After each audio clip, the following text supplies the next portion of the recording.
아버지, 이 아침에도 저희가 우리 주 예수 그리스도의 이름으로 모였습니다. 다윗 왕이 깨닫고 고백한 것처럼 우리가 모태에 있을 때부터 주께서 우리를 덮으셨나이다. 모태에 있을 때 우리에게 말씀하셨을 것이며 우리는 주님을 사랑한다고 말했기 때문에 이 자리에 우리가 온 줄 압니다. 그러나 우리가 세상에 태어났을 때 그 악한 세상 신 때문에 우리가 방황도 하고 여러 가지로 쓰러지고 넘어지기도 했지만, 그러나 주님의 사랑의 일을 붙들어서 이 시간까지 우리를 오게 하신 것 감사를 드립니다.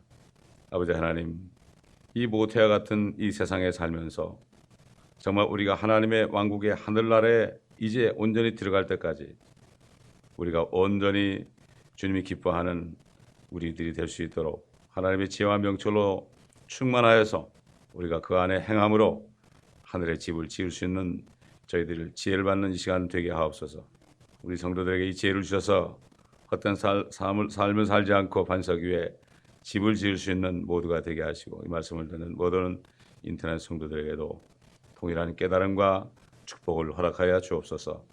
감사드리며 우리 주 예수 그리스도의 이름으로 기도드리나이다. 아멘. 자, 잠언 15장 오늘 12절부터 보겠습니다. 조롱하는 자는 자기를 책망하는 자를 사랑하지 아니하며 현명한 자에게 가지도 아니할 것이니라. 즐거운 마음은 얼굴을 밝게 하지만 마음의 슬픔은 영을 상하게 하느니라. 명철을 가진 자의 마음은 지식을 찾으나 어리석은 자들의 입은 어리석음을 기르느니라. 고통받는 자들의 모든 날은 악하나 즐거운 마음을 가진 자는 계속 잔치하느니라. 소유가 적어도 주를 뒤로하는 것이 큰 재물로 인하여 고뇌하는 것보다 나으니라. 나물로 마련한 저녁에 사랑이 있는 것이 살진 수소가 있으나 미워하는 것보다 나으니라. 분을 잘 내는 사람은 다툼을 일으키나 노하기를 더디하는 자는 다툼을 그치게 하느니라. 여기까지 보겠습니다. 이 조롱하는 사람은 책망을 싫어한다는 게 거만해서 그렇습니다. 거만, 교만, 오만 이런 말씀 있죠. 특별히 거만이라는 것은 정말 모든 사람들을 자기 밑으로 룩다운해서 누가 자기를 좀 이렇게 책망해서 바로잡아 주려고 그러면 그를 미워하는 사람입니다. 귀를 막아버린 사람입니다. 그런 사람 마음속을 아무리 현미경으로 들여다봐도 지혜라고는 찾을 수 없는 그런 사람입니다. 14장 잠언 14장 6절에 읽었지만요. 다시 한번 이렇게 돌아가 보면 조롱하는 자는 지혜를 구하여도 얻지 못하나 깨닫는 자에게는 지식이 쉬우니라. 책망을 싫어하는 사람은 지혜를 얻을 길이 없어요. 지혜를 얻을 길이 없다는 것은 지혜이신 예수 그리스도를 알 수도 없고 믿을 수도 없고 만날 수도 없다. 이런 말씀이죠. 그래서 이런 사람에게는 잠언 19장 29절 보면은 그런 사람들에게 심판이 준비되어 있다.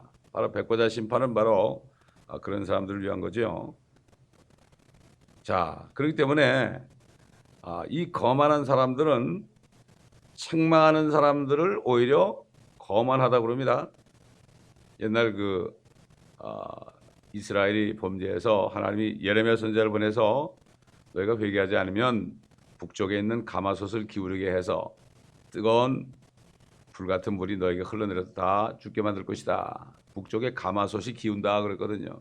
지금 한국에도 지금 북쪽에 가마솥이 있습니다. 그 가마솥의 이름은 핵목입니다, 여러분. 지금 아주 경각에 달려 있어요, 지금 한국에. 하나님의 뜻은 몰라요. 이걸 통해서 회개해서 오히려 북한에 있는 지하교회 성도들을 구해 주시려고 그런지도 몰라요. 너무나 고통받으니까. 이 이북이 참 평양이 처음으로 복음을 받아들여서 부흥이 일어났죠. 부흥이 일어났는데 결국은 신사참배를 하는 바람에 그렇게 된 거예요. 다 모든 게 이스라엘 백성들도 그렇고 교회도 그렇고 교회 목자들이 타락을 하면 꼭 그 땅에 재앙이 옵니다. 옛날도 똑같았어요. 제사장과 백성이 일반이라고 그랬어요. 그러나 이제 하나님께서 그들을 허락해서 이렇게 수많은 그리스도인들이 엄청난 고난을 받고 있죠. 그러나 그들은 고난을 통해서 지금 멸류관을 받는 거죠. 그래도 육신으로 있는 동안에 얼마나 힘들겠습니까? 그렇기 때문에 하나님은 무슨 뭐 남북 통일을 한다 그런 차원이 아니고 이제 그들을 구해 주실 때가 되지 않았는가 이런 생각을 해봅니다. 제가. 자, 그래서 옛날 예레미야 같은 선지자 이제 회개하지 않으면은 바벨론에 의해서 멸망한다 이런 사람을 거만하다고 그랬죠. 그래서 바알 선지자들을 비웃었잖아요. 그런 거 바알 선지자를 조롱하는 사람을 그들은 거만하다고 그랬어요. 자기들이 거만한지 몰랐죠. 또 사도 바울이 이 선교 여행을 할 때 그리스 갔을 때 아데미상을 보고 말이죠. 그것을 조롱했죠. 결국은 그들이 섬기는 아데미 그것을 조롱했을 때 오히려 사도 바울을 결국 거만한 자로 알고 그를 잡으려고 막 그냥 잡아가지고 고소하려고 그랬죠. 우리 주님은 어떻습니까, 여러분? 그 거만한 바리새인, 사두개인, 서기관들을 주님이 책망할 때 그들은 오히려 주님을 거만한 자로 알고 결국 죽을 기회를 찾았다가 결국 죽였죠. 엘리야 보세요. 엘리야 딱 한 사람이 모든 수백 명의 바알 선지자를 대항해서 그들을 조롱했잖아요. 그들을 책망했잖아요. 그런데 오히려 그들은 엘리야가 거만한 사람이라고 그래서 죽이려고 그랬고 결국 아방 이세벨이 그를 죽이려고 그럴 때 엘리야가 도망갈 수밖에 없었죠. 그렇습니다. 오늘 마지막 때도 소수의 진리를 외치는 사람들, 좁은 문으로 들어가는 사람들, 어떤 분은 저한테 그런 얘기 하더라고요. 제가 좁은 문으로 들어간 게 아니라 좁은 길로만 들어간 게 아니라 목사님은 또란 길로 갔네요 그러더라고요. 그냥 그동안에 1년 동안 여기 나오신 메시지를 쭉 들었거든요. 그런 고백을 하더라고요. 감사하더라고요. 네. 그리고 그렇게 좁은 문으로 들어가 좁은 길로 가는 것을 아는 사람이 있다는 게 너무나 감사하더라고요. 그 목사도 아니야 그 사람은. 얼마나 감사한지요. 시대별로 하나님은 많은 사람을 쓰지 않습니다. 소수의 사람을 씁니다. 빛을 비칩니다. 우리가 이걸 알아야 돼요. 숫자가 적다고 절대로 우리가 낙심하면 안 돼요. 옛날 빌라델피아 교회는 적은 능력을 가지고 큰 일을 했습니다. 큰 일이 뭡니까? 큰 일이란 거는 하나님의 말씀을 온 세계에 뿌리는 거예요. 씨를 뿌리는 겁니다. 생명수를 막 그냥 넘치게 하는 겁니다. 아마 조만간 하나님께서는 이 교회를 통하여 정말 이 전 세계에 지금 우리 사이트로만 하는 것이 아니라 아마 전파를 타고 전 세계 말씀이 한국말로 스페니쉬로 영어로 해서 나갈 수 있을 것으로 저는 지금 믿어집니다. 지금 그런 조짐이 있습니다. 그리고 지금 이게 하루 이틀 되는 게 아니거든요. 하루 이틀 되는 눈물로 씨를 뿌리는 자는 제가 새벽에 말씀을 강의할 때 어떨 때는 한 사람밖에 없이 몇 달을 설교한 적이 있어요.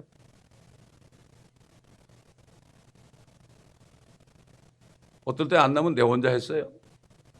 그게 우리 사이트에 올라간 겁니다. 오늘 아침에도 이렇게 샤워를 하는데 그게 생각이 나는 거 있죠.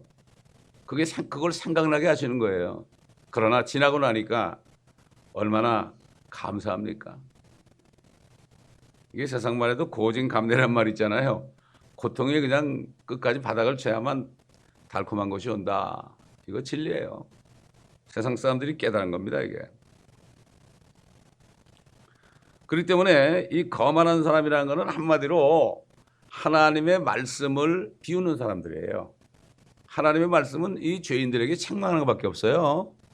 그래서 교리와 책망과 바로잡음과 의로 훈육하기에 유익하다. 이것은 하나님의 사람을 온전케 한다고 그랬잖아요. 하나님의 말씀이. 그러니까 믿지 않는 사람들은 책망을 받고 또 믿는 사람도 책망을 받죠. 그러나 하나님을 믿고 구원받은 사람은 그 네 가지 교리와 책망과 바로잡음과 의로 훈육한 말씀에 의해서 온전하게 된다. 예수님이 그랬죠. 하늘에 계신 하나님 아버지처럼 너희도 하나님께서 온전하신 것처럼 너희도 온전하라. 우리가 온전하게 되는 길은 다 하나밖에 없죠. 그 길은 예수 그리스도밖에 없어요. 죄가 없어지는 거예요. 온전하려면. 하나님이 온전한 게 죄가 없으신 분 아니에요. 온전하다는 건 죄가 없는 건데 어떻게 우리가 온전해집니까? 우리 주님께서 우리가 예수의 피를 믿을 때 그 피로 우리 죄를 다 제거했어요. 우리 영과 혼 다 이미 구원받았잖아요. 그러나 육신은 한 죄가 있죠. 그래서 이거는 벗어버리는 거예요. 썩어버리는 거예요. 그래서 새 몸을 주시는 거예요. 이게 휴거 때 이루어지는 겁니다, 여러분. 휴거는 언제 일어날지 모릅니다. 그래서 시편 1편 보면은 복 있는 사람은 오만한 자의 자리에 앉지 않는다. 이건 거만한 자를 얘기합니다. 앉지 않는다. 그러니까 결국은 세상의 모든 문제들은 그 오만한 자리, 거만한 자리에 앉는 그런 사람들 때문에, 또 그런 교회들 때문에, 그런 학교들 때문에, 그런 나라들 때문에 모든 문제가 일어납니다. 하나님의 말씀을 무시하는 집단들 때문에 이 모든 문제들이 일어나는데, 오히려 세상은 문제를 일으키는 사람을 성경을 믿는 그리스도인이라고 그래요. 그래서 저 로마에 있는 높은 분이 얼마 전에 그랬어요. 자기의 지금 전쟁은 성경을 문자적으로 믿는 사람들을 다 제거하는 것이다. 여러분, 이제 정말 교회가 지하로 들어갈 때가 다 됐습니다. 뭐 십자가 붙여놓고 말이죠. 뭐 교회 간판 크게 붙여놓고 뭐 광고할 때가 아닙니다. 지금 이거를 성령이 없으면 앞으로 될지를 모르기 때문에 알 수가 없죠. 알 수가 없습니다. 그냥 뭐 어떡하든지 그냥 크게 건물을 짓고 소위 그 성경 말씀에 의한 부흥이 아니라 인간들을 모으는 그런 사람들을 모아드리는 부흥이다. 이걸 부흥으로 바꿔놨죠. 그러므로 이 세상 사람들 대부분이 교만하고 거만하잖아요. 그리고 예수 그리스도를 정말 믿는 사람들을 거만한 사람으로. 왜? 책망을 하잖아요. 예수 안 믿으면 지옥 간다 그러니까. 이거 책망 아닙니까? 그러니까 오히려 복음을 전하는 그리스도인들을 거만하고 형편없는 사람들이라고 이렇게 저것들만 없어지면 우리가 살만하겠다. 아마 휴거가 되고 나면 그럴 거야. 아이고 말썽꾼들 다 없어졌네 그럴 거야 아마. 참 유치한 사람들이죠 한마디로. 상당히 유치한 사람. 거만한 사람, 하나님의 말씀을 무시하는 사람은 한마디로 아주 유치하고 어리석은 사람이죠. 어린아이죠. 그래서 우리 디모데후서 보겠습니다. 지금 어떤 시대가 됐는가. 뭐 세상은 물론이고요. 교회들이 이렇게 됐다는 거. 디모데후서 4장. 그러니까 이게 지금 이 구약성경 특히 잠언 같은 거를 신약성경하고 이렇게 연관해서 보지 않으면은 지금 오늘날 이 세대에 이 잠언의 말씀이 지금 어떻게 이루어지고 있는가에 대해서 깨닫기가 힘들어요. 디모데후서 4장 1절로 5절 잘 아는 말씀이에요 이게. 근데 이게 잠언 말씀과 연관시켜 볼 때 또 깨달아집니다. 그러면 내가 하나님과 주 예수 그리스도 곧 그가 나타나실 때, 이거 휴거 때죠. 공중에 나타나시니까. 그의 왕국에서, 왕국은 주님이 오셔서 여기 왕국 세우자 천일왕국은. 그의 왕국에서 산 자들과 죽은 자들을 심판하실 분 앞에서 네게 명하노니. 네가 누굽니까? 디모데예요. 디모데는 오늘날 목사입니다. 목회자. 너는 말씀을 전파하라. 말씀을 전파하는 것밖에 없어요. 목회자는. 때를 얻든지 못 얻든지 항상 대비하라. 모든 오래 참음과 교리로 견책하고. 잘못된 교리를 바로잡아라 이거죠. 구원의 교리가 잘못됐으면 바로잡아라 이거죠. 그 다음에 책망하며. 교리와 책망이 나오잖아요. 권고하라. 바로잡아라 이런 얘기죠. 책망해서 권고하라는 건 바로잡아라 이런 얘기예요. 때가 이르리니 사람들이 건전한 교리를 견디지 못하고 그들 자신의 정욕에 따라 가려운 귀를 즐겁게 해줄 선생들을 많이 두리라. 많은 사람들이 그런 선생을 따라간다는 얘기죠. 또한 그들의 귀를 진리에서 돌이켜 그랬죠. 거만하게 된다 이거죠. 꾸며낸 이야기로 돌리리라. 아, 이거는 꾸며낸 이야기다. 요한계시록도 이거는 비유다. 다 이거는 신화다. 창세기도 신화다. 이게 뭐 그대로 지금 이루어지고 있잖아요. 그러나 너는 모든 일에 정신을 차리고 고난을 견디며 고난 받지 않으면 안 돼요. 무릇 주 안에서 경건히 살고자 하는 모든 사람은 박해를 받는다고 그랬어요. 고난을 견디며 전도자의 일을 하고, 전도자의 일을, 목회자는 반드시 전도하는 일을 게을리하면 안 됩니다. 전도자의 일을 하고. 그렇기 때문에 저는 멕시코나 이렇게 다니면서도 꼭 저도 팀 중에 하나가 돼가지고 그리스도 목사 팀이 돼서 나가는 거지, 사람 내보내고 저 가만히 있는 게 아니에요. 전도자야. 나가면 다 전도자예요. 뭐 이런 말이 있죠. 뭐 양이 새끼를 낳지 뭐 목자가 새끼를 낳나, 이런 말이 있어. 목자가 목사예요. 목사가 새끼 낳나? 양이 낳지. 그래가지고 전도 안 한다니까요. 내 직무를 완수하라. 직무를 완수해야 돼요. 이 목회자는 이걸 완수할 때까지 끝까지 말씀을 전파해야 돼요. 신구약 성경 다 모든 말씀으로 양들을 먹여야 됩니다. 내 양을 먹이라고 그랬죠. 그렇게 했습니다, 여러분. 그러니까는 이 가령기를 즐겁게 해줄 사람들, 뭐 파지티브 띵킹이라든가 말이죠. 이 번영신학들 이런 거, 그거 좋죠. 다 잘 된다 그러죠. 뭐 예언하는 사람들 보면 뭐 안수해주고 얘기할 때 보면 앞으로 다 잘 된다고 그러더라고요. 점성이나 다름없죠. 그럼 기분 좋잖아요. 나는 막 책망하는 사람 못 봤어. 다 좋은 얘기만 하더라고요. 그러니까 그거 헌금을 갖다 바치는 거예요. 어떤 사람은 롤렉스 시계를 갖다 바치는 사람도 있고. 저거 다 봤어요. 자, 그런 선생을 많이 둔다. 그런데 정말 복음을 전하는 사람들은 얼마나 미워했는지 몰라요. 빌리 선대 같은 사람 있잖아요. 야구 선수인데 복음을 전했어요. 100만 원을 인도했어요, 주님께. 얼마나 사람들이 미워해. 요즘에 여러분 야구 선수가 딱 그 TV 나왔을 때 말이죠. 피처가 나와가지고 딱 하기 전에 거기서 복음을 전하면 난리가 날 겁니다. 아마 저 죽이름 살리름 그럴 거예요. 그런데 그 사람 그렇게 했어요. 상관이 없어요.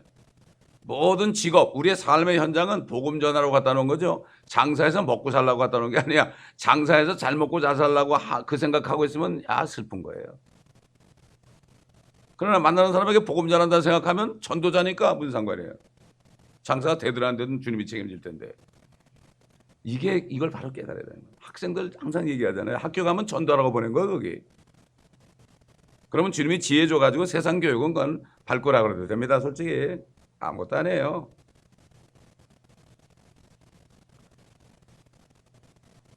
사도 바울이 디모데에게 강력하게 책망하고 충고합니다. 디도서 또 보세요. 디도서. 아주 책망을 강력하게 하라고 그랬어요. 사람들이 시험 받고 나요.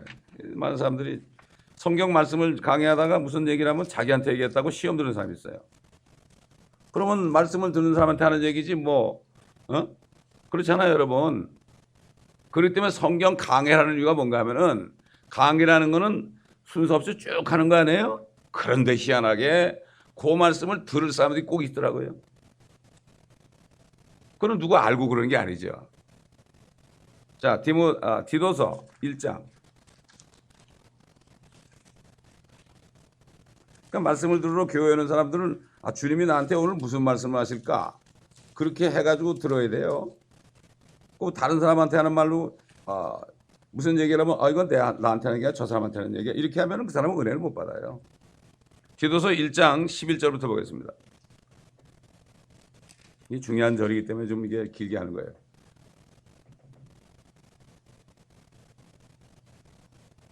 (11절부터)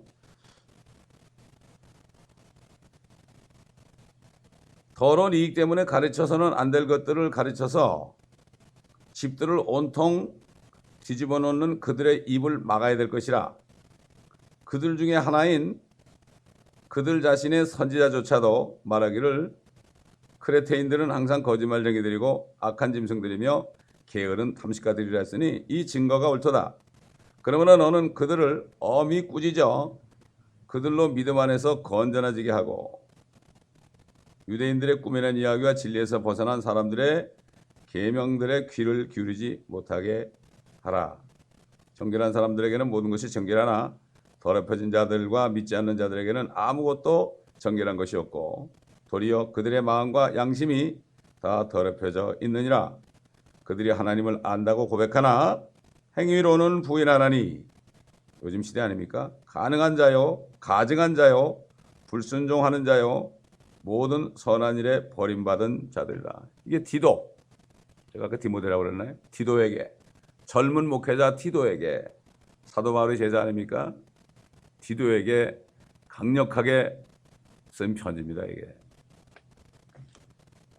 요즘엔 책망이 사라졌어요. 교회에서 치리가 사라졌어요.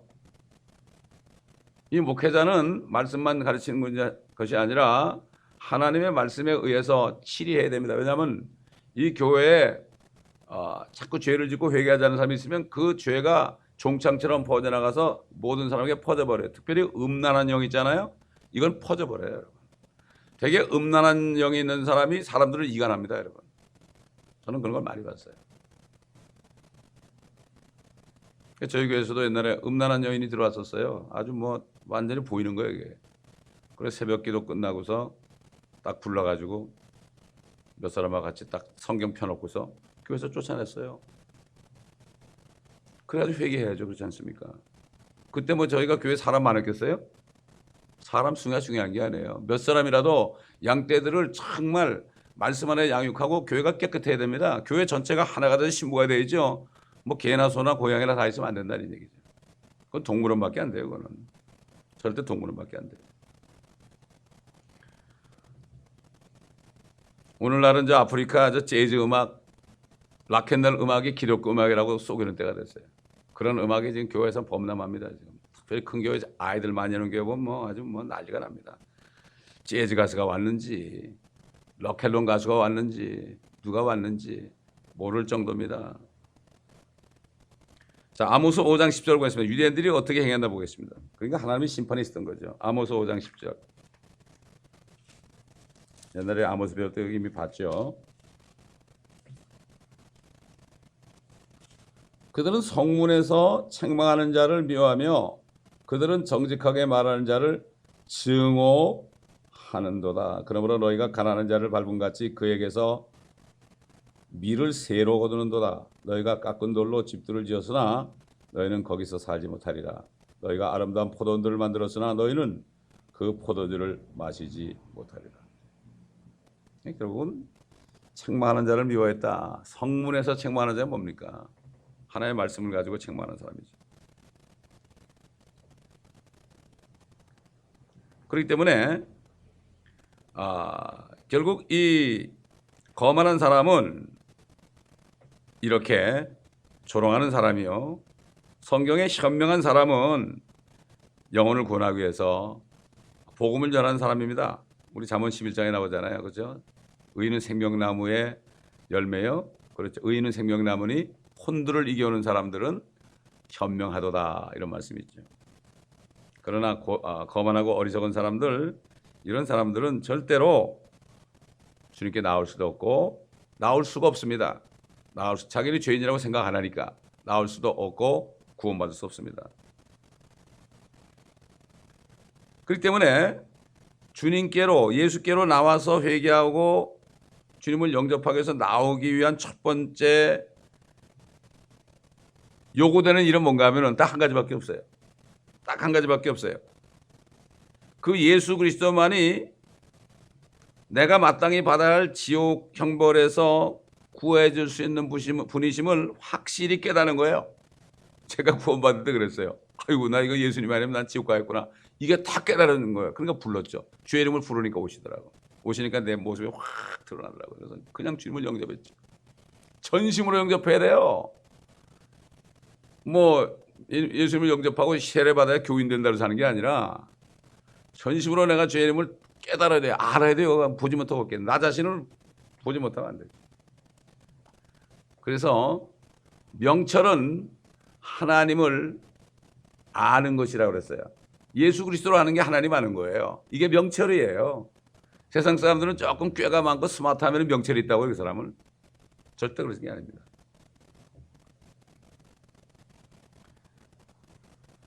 그렇기 때문에 참 이사야 64장의 것처럼 우리의 모든 의는 더러운 걸레 같다.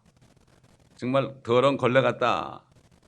걸레기 때문에 걸레는 빨아도 행주를 못하는 것처럼 더러운 걸레다. 이런 말씀, 이 책망을 거만한 사람은 받아줄 수 없어요. 여러분 한번 물어보세요. 좀 잘 나가는 사람한테 가가지고 당신 죄 많죠? 그래 보세요. 그냥 난리칩니다. 저는 그걸 다 많이 당해봤어요. 이 한국 마켓에서 이런 데서 많은 사람한테 기도할 때 죄가 많죠 그렇다면 얼마나 욕을 하는지 몰라요. 그러니까 안 들어요. 그러나 나중에 언제 가서는 그 사람이 엄청난 죄를 질 때 이게 내가 맞구나 그렇게 깨달을 수 있어요. 당장을 보면 안 돼요. 그렇기 때문에 눈물로 씨를 뿌려야 돼요, 여러분. 뭐 복음 전하면 감사합니다 이런 얘기 들을 생각하면 절대 안 돼요. 절대 안 됩니다, 여러분. 주님이 감사하다는 얘기 들었습니까? 아닙니다. 13절에 한 줄 가지고 참 오래 했는데 즐거운 마음은 얼굴을 밝게 하지만 마음의 슬픔은 영을 상하게 하느니라. 뭐 이건 모든 사람에게 적용되겠죠. 그러나 우리에게 즐거운 마음은 뭡니까? 하나님의 나라 안에 들어간 사람, 성령 안에서 의와 화평과 기쁨이다. 얼굴을 밝게 하죠. 근데 세상 사람들은 즐거운 일이 없는데도 얼굴을 밝게 할 수가 있습니다. 표정 관리를 통해서. 정치인들이 얼마나 문제가 많아요. 이 청문회 할 때 보면 별짓 다 했더라고요. 장관 하나 해먹은 사람도 뭐 제대로 선출된 사람이 없잖아요. 다 뒤져보면 별일 다 했죠. 얼마나 불안했겠어요. 그런데도 정치인들은 항상 얼굴에 미소를 지으면서 그렇게 표정 관리를 하기 때문에 당선되는 거죠. 자기들이 가진 문제를 다 노출해가지고 슬픈 표정 지으면 누가 찍어주겠습니까, 여러분? 이게 세상 사람들입니다. 다윗은 영이 2번 상했었어요. 첫째는 우리아의 아내 밧세바를 범하고 임신했죠. 결국은 우리아를 죽였지 않습니까? 그리고 아이를 낳았어요. 근데 그 아이가 죽었어요. 그때 영이 상했었죠. 2번째는 그 가장 사랑하는 아들 잘생긴 압살롬이 자기를 죽이려고 그랬죠. 그러나 결국은 그가 노새를 타고 상수리나무 밑을 지나가다가 머리가 너무 기니까 거기 걸려가지고 매달렸는데 다윗의 군대 장관이 그냥 찔러 죽였죠. 그 소리를 듣고 얼마나 압살롬아 내 아들 압살롬아. 그 장수는 압살롬을 죽이면 다윗이 기뻐할 줄 알았죠. 그러나 그렇지 않죠. 피를 나눈 그 아들인데 아무리 그 아들이 자기를 반역해 했어도 참 죽을 때 기뻐하겠습니까, 여러분? 그때 마음이 상했었죠. 그래서 다윗은 시편 51편 17절 우리 잘 알잖아요. 회개하는 기도 아닙니까? 상한 영. 한번 찾아봅시다. 시편 51편. 그리스도인들은 죄를 질 때 심령이 상합니다. 17절 보면 하나님의 희생제들은 상한 영이니 오 하나님이여 주께서는 상하고 참회하는 마음을 멸시하지 아니하시리이다. 하나님의 자녀들이 죄를 짓고 참회할 때 마음이 상하는 거죠. 영이 상하는 거죠. 그럴 때 이것을 희생제물로 받으신다. 이런 얘기죠. 사실은 그리스도인들은 내가 회개하면 죄 때문에 회개하고 영이 상할 때 그때 얼굴이 더 좋아집니다. 여러분 자기 죄 때문에 막 금식하고 그럴 때 있잖아요. 얼굴이 더 깨끗해지고 얼굴에 빛이 납니다, 여러분. 이게 하나님이 기뻐하시는 금식이라 그랬죠. 우리 전도서 볼까요? 전도서 7장. 세상 사람과 우리 다릅니다.